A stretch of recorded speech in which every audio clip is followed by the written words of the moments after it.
You're listening to Moment of Truth, a weekly challenge from the front lines of faith, as heard on Courageous Christianity with Richard Mendelow, a radio show and podcast about real faith for the real world.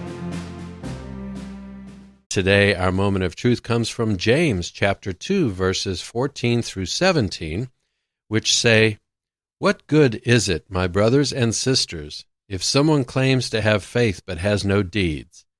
Can such faith save them?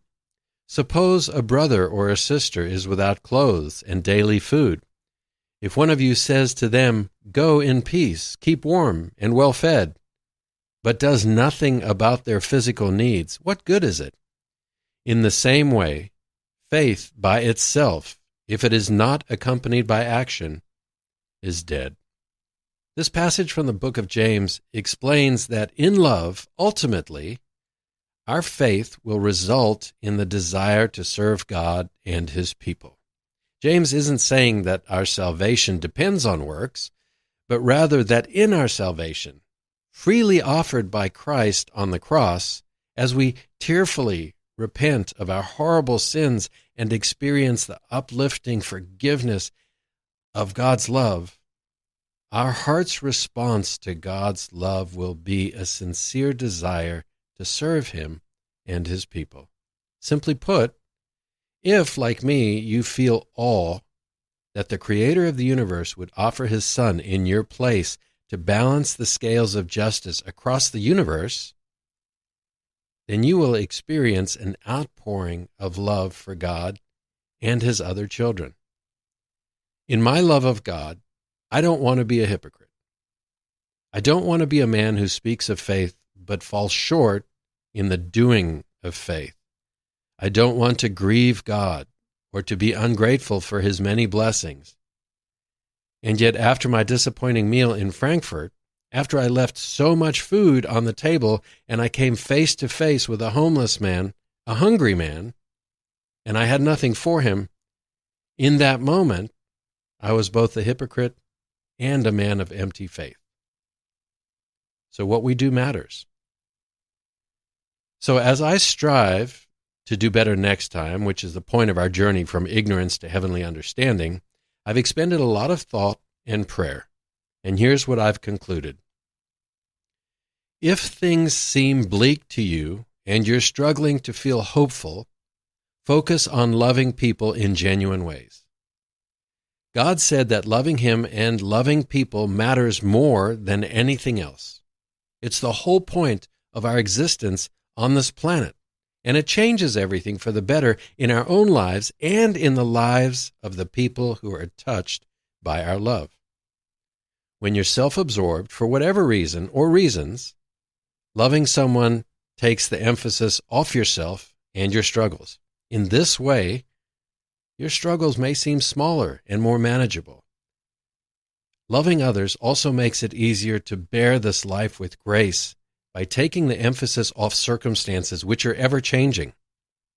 Wherever you are, whatever your circumstances, you can love others. Regardless of how hard things seem or how bad things may actually be, you can love others. A friend sent me a blog labeled "Hope in Hard Times, the Prime Motive of Love," and it said the following: "If we can see a likely path to our desired outcome, we have hope. If we can see no possible path to our desired outcome, we have despair. When our prime motive is love, a different logic comes into play. We find courage and confidence not in the likelihood of a good outcome, but in our commitment to love. Love may or may not provide a way through to a solution to our predicament, but it will provide a way forward in our predicament, one step into the unknown at a time."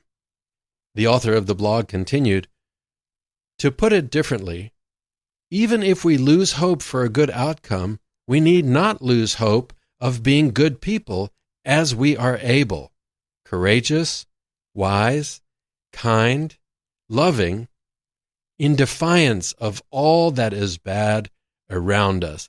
How powerful is that? I love that. Even if we lose hope for a good outcome, we need not lose hope of being good people, as we are able, courageous, wise, kind, loving, in defiance of all that is bad around us. I just love that, as things are so dark from time to time, and you think about that, in defiance of all that is bad around us, I am simply going to be a man who loves people.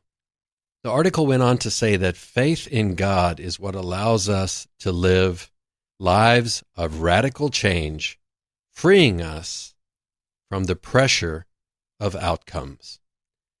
Loving people is central to the process of our faith.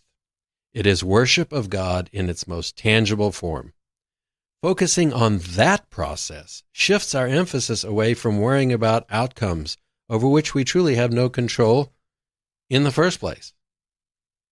And they also shift us to a commitment in the process of which we have complete control. So, yes, the choice to love others is one thing over which we have complete control. It doesn't matter who or what they are. All that matters is who and what we are.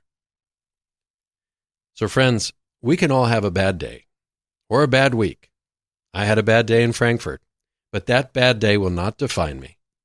I will understand how I fell short, and I will try even harder next time. And with God's help, I have no doubt that I will do better as I seek to worship Him with my life. And that's courageous Christianity.